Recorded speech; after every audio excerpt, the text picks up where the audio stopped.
En la cena del domingo. Mi hermana puso los ojos en blanco y dijo: «Qué mono que sigas apareciendo como si importaras». Mi padre se rió entre dientes. Mi madre simplemente siguió comiendo. Yo di un bocado y no dije nada. 3 días después, vendí la casa de vacaciones y cancelé todas sus cuentas de streaming. Esa noche, mi hermano me envió un mensaje: ¿por qué está todo desconectado? El chat familiar se encendió y luego llamó el abogado de papá. Fue un terrible brunch familiar de domingo y honestamente, hubiera sido mejor si no hubiera venido. Lo supe en el momento en que entré y nadie me saludó. La mesa ya estaba puesta. Huevos, salchichas sobre bagels tostados, pero todos estaban en su propia burbuja. Mi madre estaba en el fregadero enjuagando platos que aún no había usado. Mi padre estaba en su sitio habitual junto al televisor.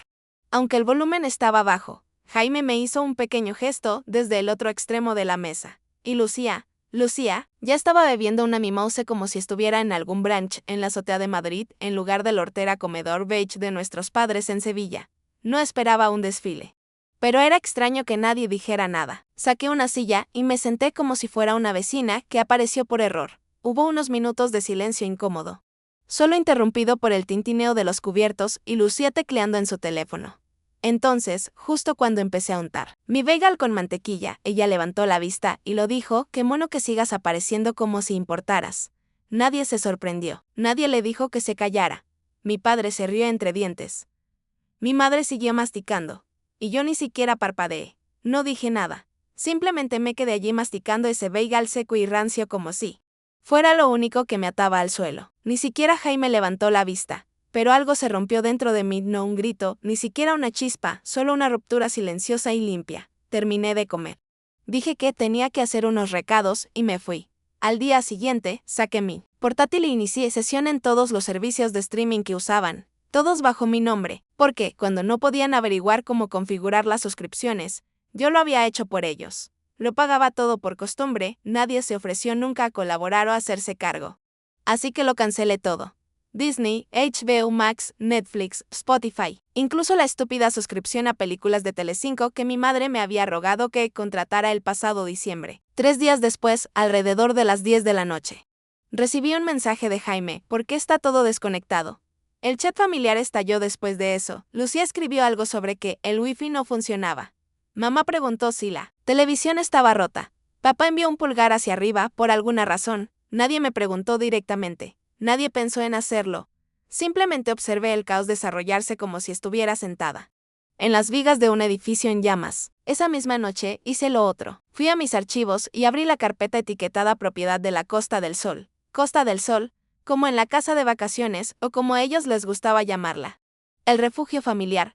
Ese lugar había estado a mi nombre durante 4 años, transferido por mi padre cuando intentaba protegerlo de un posible embargo. Me dijo que era solo en papel, que lo transferiría de nuevo cuando las cosas se calmaran. Nunca se calmaron. Él nunca lo volvió a mencionar y yo nunca me ofrecí, así que lo puse en venta. Ni siquiera fui hasta allí, simplemente le envié a la gente las fotos que había tomado el verano pasado. Le dije que le pusiera un precio para vender rápido, y para cuando llegó el viernes teníamos 2 ofertas completas, una en efectivo. Acepté, envié los documentos de cierre. El viernes por la noche sonó mi teléfono. Número desconocido. Contesté. Era el abogado de mi padre. La llamada llegó justo cuando estaba terminando la cena. Espaguetis de bote, comidos fríos sobre el fregadero. No estaba de humor para nada, y el número desconocido que parpadeaba en mi pantalla no ayudaba. Pero contesté de todos modos. El hombre se presentó como Ricardo Bermúdez y dijo que llamaba en nombre de mi padre. No preguntó cómo estaba, simplemente fue directo al grano. Mi padre se había enterado recientemente de que la propiedad de la Costa del Sol había sido puesta en venta y estaba comprensiblemente angustiado. Quería saber si era un error o si yo había, en palabras de Ricardo, actuado unilateralmente. No respondí de inmediato, simplemente lo dejé hablar. Ricardo dijo que mi padre creía que la propiedad fue transferida temporalmente, que había un entendimiento mutuo de que le sería devuelta una vez que su situación financiera se estabilizara. Mencionó posibles complicaciones legales y graves consecuencias si la venta continuaba. Le dije que consultara los registros del ayuntamiento. Silencio. Luego una risa nerviosa. Preguntó si tenía los documentos de transferencia. Dije que sí. Preguntó si se los enviaría. Le dije que los obtendría de la misma manera que todo lo demás, a través de los canales legales adecuados. Colgué. Al día siguiente, Recibí un correo electrónico de alguien del bufete de Ricardo. Este era más agresivo. Solicitaban formalmente el cese de toda actividad relacionada con la venta en espera de una revisión de la propiedad. Lo reenvié a la empresa de títulos junto con copias escaneadas de la escritura de transferencia y el registro notarial firmado de hacía 4 años. No me moleste en responder al abogado. El miércoles, la venta se cerró. El comprador era de Barcelona. Oferta en efectivo. Sin inspección. Vi cómo 6 cifras caían en mi cuenta como si acabara de ganar una apuesta que nadie pensó que tendría el valor de hacer. Para el jueves por la noche, mi teléfono se encendió de nuevo. Papá, lo dejé sonar 4 veces antes de contestar. No empezó con un hola. Ni siquiera intentó suavizarlo, simplemente se desahogó, gritando sobre traición, sobre la familia. Sobre cómo me había aprovechado de él. Dijo que le había robado a mi propia sangre y exigió que le devolviera el dinero o de lo contrario me demandaría y se aseguraría de que me arruinaría. Lo dejé terminar. Luego dije con calma que había guardado todos los recibos, todos los correos electrónicos, todos los documentos legales. Que no había tocado la casa en 4 años y nadie la había pedido de vuelta. Que sí quería llevarme a los tribunales. Estaría lista y esta vez no pagaría a su abogado. Colgó. Ese fin de semana, encontré mi coche lleno de huevos, no solo el parabrisas, el techo, las puertas, la parrilla. Las llamas goteando en las rejillas de ventilación. Apestó durante días, sabía que eran ellos, probablemente Lucía. Este era su nivel de madurez. Si no podía ganar, haría una rabieta. Lo limpié y seguí adelante. El lunes por la mañana, mi buzón estaba atascado con papel triturado. Un montón de cupones, anuncios basura, trozos al azar. Estaba tan lleno que tuve que sacarlo a mano. Ni una nota, ni una firma. Solo caos. De nuevo, no dije nada. Ese viernes. Salí y encontré mi neumático trasero pinchado. No pinchado, rajado, un corte limpio en la pared lateral. Ese me costó 170 euros. La semana siguiente fue el neumático delantero. La semana siguiente fue el otro lado. Siempre uno a la vez. Siempre lo suficiente como para asegurarme de que no pudiera conducir sin arreglarlo. Pero nunca lo suficiente como para justificar el seguro. No llamé a la policía. No confronté a nadie, simplemente reemplacé los neumáticos y guardé cada recibo en una carpeta etiquetada Pequeñas Venganzas. Pero no había terminado porque hacía 2 años, Lucía no pudo conseguir un préstamo para un coche. Mal crédito. Demasiados pagos atrasados y un embargo en la universidad no ayudaron. Me rogó que fuera su aval. Dijo que era solo para que la aprobaran. Ella haría cada pago. Yo nunca tendría que preocuparme, faltó. Al primer pago. Ni siquiera, se lo dije. Simplemente lo pagué. Y luego el siguiente y el siguiente. Llevaba 24 meses pagando el préstamo de su coche en silencio por culpa o costumbre o estupidez. No lo sé, pero ya no más. Ese viernes inicié sesión y cancelé el pago automático. Sin previo aviso, sin mensaje. Solo silencio. Cerré mi portátil y esperé. El fuego tardó 3 días. 3 días después de que cancelara el pago automático del préstamo del coche de Lucía, mi teléfono explotó. El lunes por la mañana tenía 9 llamadas perdidas, 7 mensajes de voz y 13 mensajes de texto. Todos de Lucía. Ella nunca llama. Envía mensajes de texto cuando quiere algo, envía notas de voz cuando se está quejando y regalos pasivo-agresivos cuando intenta dejar clara su postura. Pero esta vez llamó repetidamente. No contesté. Los mensajes de texto comenzaron cortos. Oye, se atascó el pago automático del préstamo. Luego vinieron los de verdad. El pago de mi coche acaba de ser rechazado y tengo un aviso de pago atrasado. ¿Qué demonios está pasando? Juro que, si estás haciendo algún tipo de jugada de poder, Elena, esto es realmente serio. Conduzco al trabajo, luego silencio. Aproximadamente 2 horas. A las 11:32 de la mañana. El chat familiar se encendió. Lucía, alguien está jugando con mi cuenta. El préstamo de mi coche no se hizo efectivo y ahora estoy atrasada. ¿Quién sabe algo? Jaime, ¿no es tu préstamo? Papá, arréglalo. Mamá, ¿puede alguien, por favor, explicar por qué hay tanto drama últimamente? No somos este tipo de familia. No respondí. Simplemente los observé hablar a mi alrededor como si fuera una tercera parte.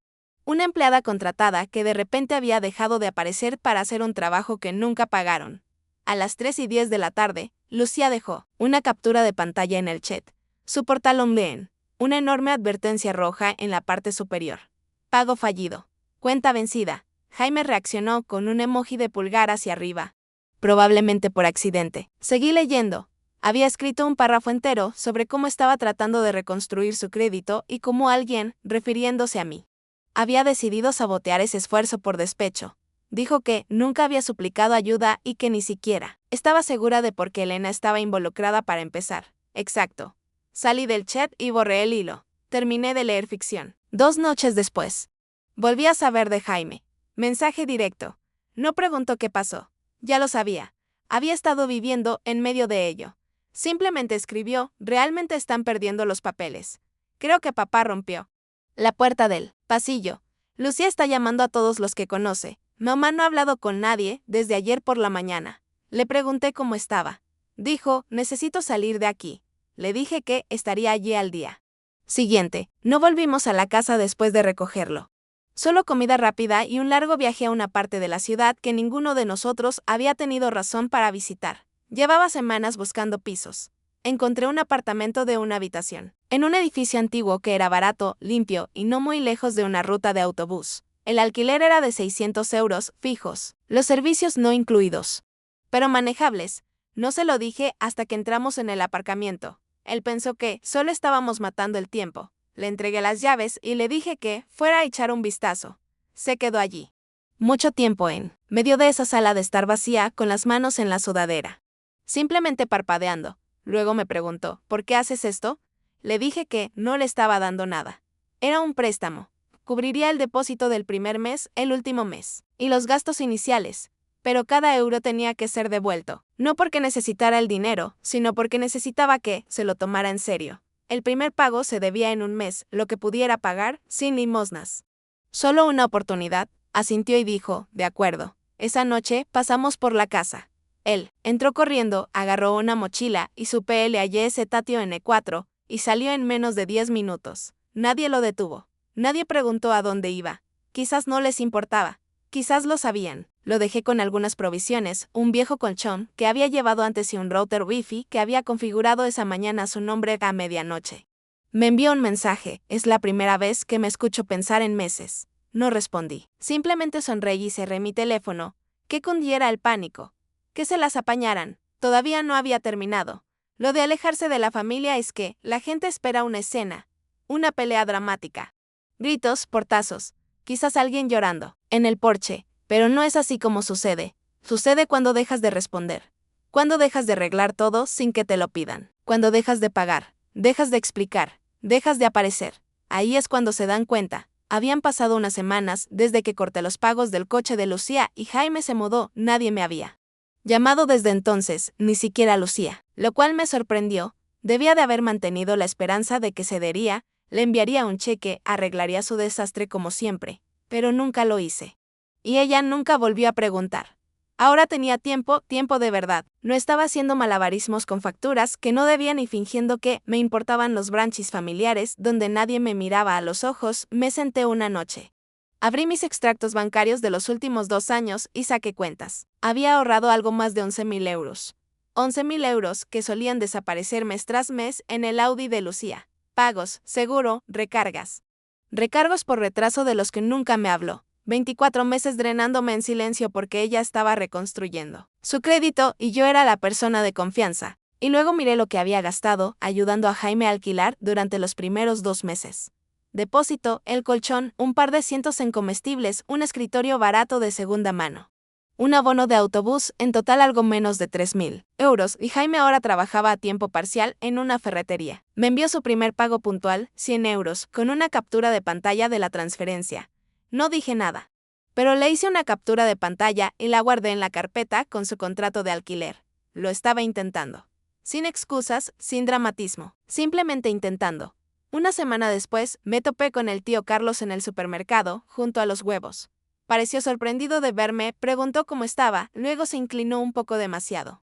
Como si quisiera susurrar sin susurrar. Realmente. Tu madre dice que has estado pasando por algo. Sonreí. Supongo que se podría decir eso. Él dudó. Dijo que vaciaste las cuentas familiares. Que vendiste la casa a sus espaldas. Me reí. La casa, que estuvo a mi nombre durante 4 años, miró a su alrededor como si alguien pudiera estar escuchando. Entre tú y yo. Nadie se creyó esa historia, siempre han sido muy dramáticos desde que eras una niña. Todos sabían que Lucía era la favorita. No respondí. Luego dijo, nos mantenemos al margen. También le dije eso a tu padre, pero para que sepas, no todos piensan que eres la villana aquí. Eso me afectó más de lo que pensé. Más tarde esa semana, me encontré con mi prima Alicia en el centro. Me apartó. Me compró un café y dijo casi lo mismo, que mis padres le estaban diciendo a la gente que les había dado la espalda a la familia, que me había vuelto fría, pero ella tampoco se lo creía. No sé qué pasó, dijo. Pero siempre esperaron demasiado de ti. Aparentemente, la familia extendida estaba dividida en dos bandos: los que se mantenían educadamente en silencio y los que, en secreto, me habían estado apoyando todo el tiempo. Ninguno de ellos quería decírselo a mis padres a la cara. Al fin y al cabo, seguían siendo familia, pero más de un pariente me dijo lo mismo de diferentes maneras: lo entendemos. Simplemente no queremos estar en el medio. Lo cual estaba bien. No necesitaba que tomaran partido, solo necesitaba que dejaran de fingir que mis padres eran santos. Y Lucía dejó de publicar sus pequeñas historias crípticas online después de recibir un aviso de que su coche sería embargado a menos que se pusiera al día con los pagos. No dije nada, no la advertí, simplemente dejé que el sistema hiciera lo suyo. Mientras tanto, Jaime me envió un mensaje sobre una segunda entrevista. Estaba pensando en matricularse en clases nocturnas el próximo semestre. Dijo que no quería quedarse en el comercio minorista para siempre. Le dije que, si seguía pagando el alquiler, le ayudaría con la matrícula cuando llegara el momento, pero el mismo trato. Cada euro era un préstamo ganado, no regalado. Y por primera vez, sentí que no era el cajero automático de la familia. No era la red de seguridad para personas que nunca me devolvieron el favor. Querían fingir que yo no importaba. Bien, ahora podían vivir con la realidad de que realmente no importaba. Un mes después de que Jaime se mudara al apartamento, recibí una carta. No un correo electrónico, no un mensaje de texto. Una carta de verdad doblada en un sobre roto con una dirección de remitente temblorosa. Sin sello. Había sido entregada a mano. Era de mi madre. No escribió mucho, solo dijo que esperaba que estuviera bien, que extrañaba cómo eran las cosas antes, que papá todavía estaba muy molesto y que Lucía estaba pasando por mucho. Luego, al final, como una ocurrencia tardía, escribió: por favor, no hagas más daño a la familia. Esa frase se me quedó grabada durante horas. Por favor, no hagas más daño a la familia. Como si les hubiera quitado algo, como si todo lo que hubiera hecho fuera destruir. Ni una mención de las cosas que di. La casa, el dinero, los años de aparecer cuando apenas notaron mi existencia. Sin disculpas. Solo culpa y letra cursiva. Quemé la carta en un plato en mi balcón.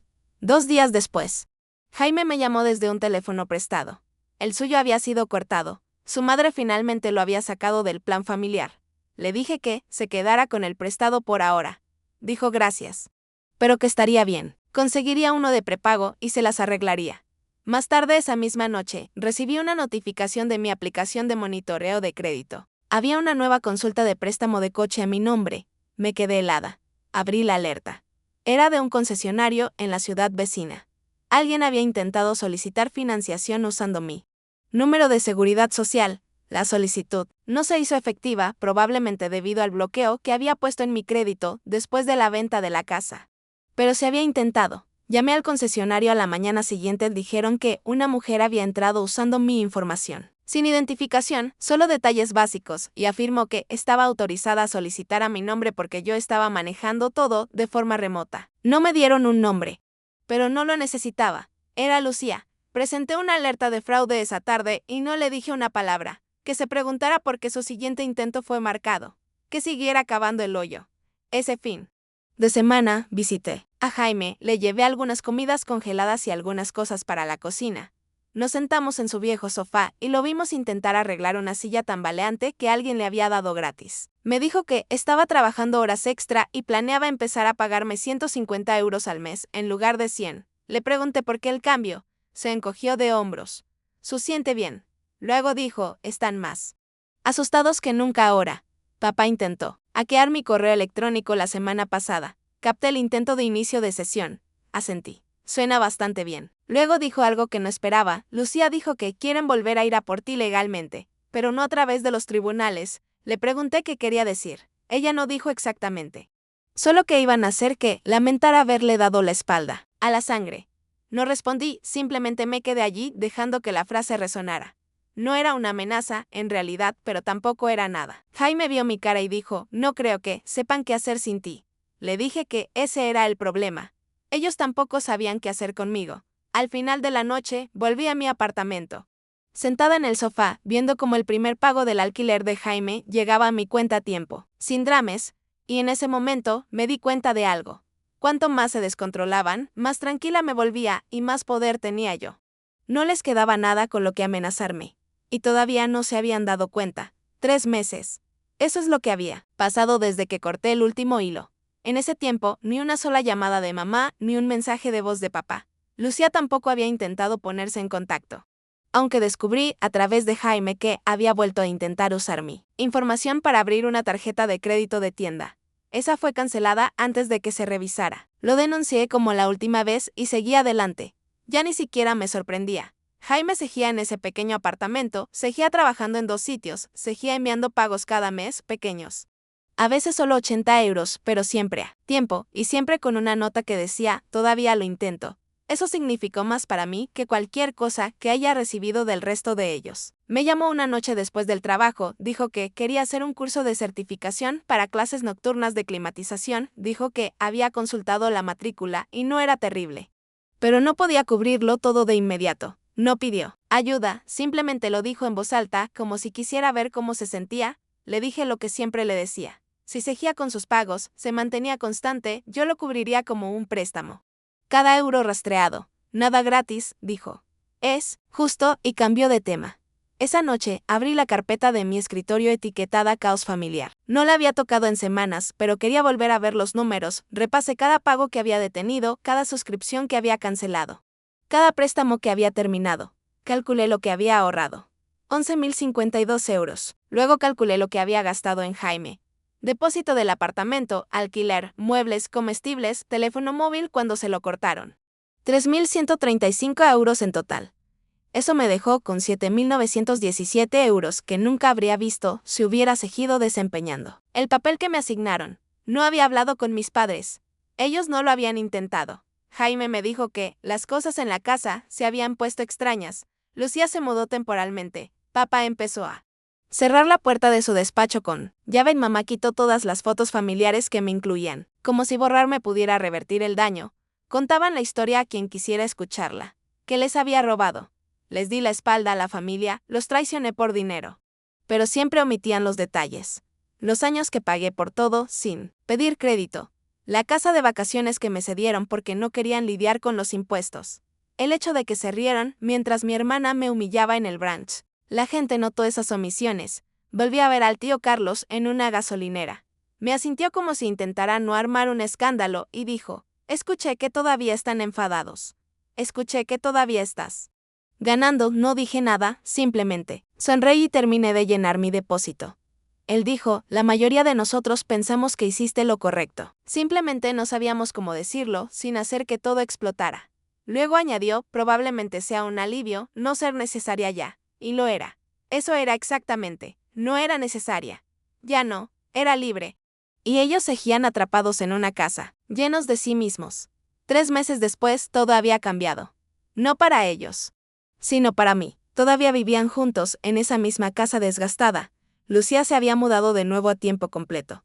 Vendió el Audi después de perder 2 pagos, más y recibir otro aviso de embargo. Terminó con un Honda de 10 años que pagó en efectivo, probablemente con lo que le quedaba o lo que le robó a alguien más. Jaime dijo que ella todavía andaba por allí como si mandara en el lugar, dando órdenes, culpando a otras personas, por lo injusta que había sido la vida con ella últimamente. Papá rara vez subía allá. Pasaba la mayor parte de sus días en el sótano, pegado a su sillón reclinable con un mando en una mano y una cerveza en la otra. Jaime dejó de bajar por completo. Dijo que era como entrar en un museo de la decepción, lleno de silencio, murmullos bajos y resentimiento que ya ni siquiera intentaba ocultar. Mamá había empezado a reorganizar la casa de nuevo, moviendo muebles, volviendo a etiquetar cosas en la cocina, organizando cajones que nadie usaba. Esa siempre fue su estrategia cuando las cosas se descontrolaban. Fingir tener el control de las cosas pequeñas mientras las cosas grandes se desmoronaban en silencio en segundo plano. Nunca se pusieron en contacto. Ni una sola vez. Sin disculpas, sin mensajes. Ni siquiera un insulto en el chat del grupo. Era como si finalmente hubieran aceptado que no volvería. Jaime era el único que seguía atado. E incluso eso estaba flojo. Los visitaba una vez cada pocas semanas. Generalmente cuando mamá le enviaba un mensaje de texto sobre algo importante, que siempre era algo como una vieja caja de ropa o una factura aleatoria que no podía descifrar. Nunca se quedaba mucho tiempo. A Jaime le estaba yendo mejor de lo que esperaba. Todavía trabajando en ambos empleos, todavía pagándome cada mes, incluso lo subió a 200 euros recientemente, empezó a llevar comestibles a su apartamento y a cocinar en lugar de comer fuera. Incluso me envió una foto del catálogo de cursos de climatización, con el que estaba apuntando rodeado.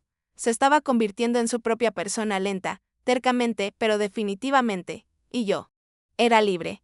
No más pagos de última hora, no. Más llamadas telefónicas a medianoche, no más culpa del domingo. No más fingir que me importaban personas a las que nunca les importó si estaba bien.